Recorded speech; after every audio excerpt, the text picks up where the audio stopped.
रोते बच्चे को चुप करवाने का आसान तरीका, उससे भी ज़्यादा ऊंची आवाज़ में रोना शुरू कर दें।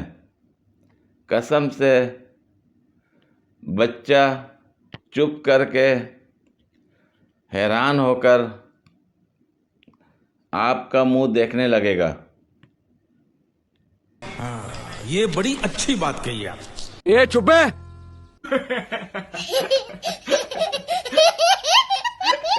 एक शराबी को पुलिस ने रात 3 बजे रोक लिया। पुलिस, इतनी रात को कहाँ जा रहे हो? शराबी, मैं शराब नोशी और सिगरेट नोशी के इंसानी जिस्म पर पड़ने वाले बुरे असरात पे लेक्चर सुनने जा रहा हूँ। पुलिस, वाकई ये तो बहुत अच्छी बात है। वैसे इस वक्त ये लेक्चर देगा कौन?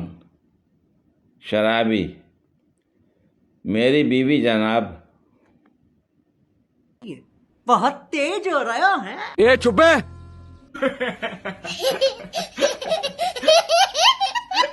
पूरी वीडियो देखने के लिए शुक्रिया।